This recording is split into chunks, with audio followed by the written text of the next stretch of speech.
entre mars 1991 et mars 2022, la démocratie malienne a 31 ans d'existence. C'est dans cette optique que le parti ADEMA-PAJ a initié ce samedi 2 avril 2022 au Centre international des conférences de Bamako un panel de haut niveau pour permettre aux acteurs de mars 91 de partager leurs témoignages et leurs analyses avec la nouvelle génération. On en sait plus avec Oumar Kouita.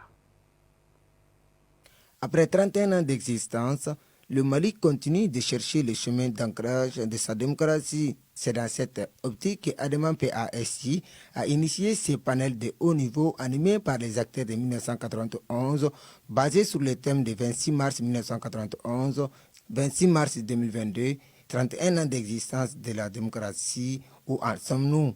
Afin de permettre à l'ancienne génération de partager ses témoignages et ses analyses avec la nouvelle génération, pour que celle-ci s'approprie les leçons du passé pour s'engager dans son devoir de génération qui est la construction d'un avenir meilleur pour notre pays.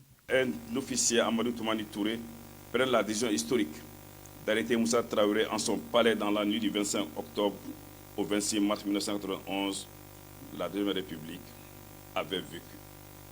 Le CRN et le comité de coordination créent ensemble le comité de transition pour le salut du peuple, CTSP, composé des représentants de toutes les composantes de la coordination, à l'exception du barreau, qui a décidé de retourner au palais de justice. C'est le mouvement de mars 91. Nous n'avions pas les mêmes agendas. On n'avait pas les mêmes orientations, on n'avait pas un programme politique commun. Et le débat n'est pas parti du parti politique. Il a été syndical, ce débat. Et nous nous sommes inscrits dans la moule syndicale en tant qu'association des élèves et étudiants du Mali. Les FAMA, c'est nous-mêmes. Dans le cadre des opérations antiterroristes qu'ils mènent pour sécuriser le territoire, il y a eu contre elles des accusations d'exaction qui doivent être tirées au clair. Je pense que c'est l'honneur de nos FAMA, c'est la responsabilité de notre gouvernement de faire en sorte que ces accusations soient tirées au clair pour que nos FAMA ne puissent pas continuer à être accusés de ce genre d'accusations. Et si c'est le cas, les mesures doivent être prises pour que le respect du droit humanitaire soit une réalité. Au cours de cette rencontre, il a été également question des acquis, les insuffisances et les déceptions, la question du pouvoir de l'État, la gestion du financement des partis politiques, la corruption et bien évidemment des questions liées aux élections et à la sécurité. Le débat aujourd'hui reste posé, chers amis, chers camarades.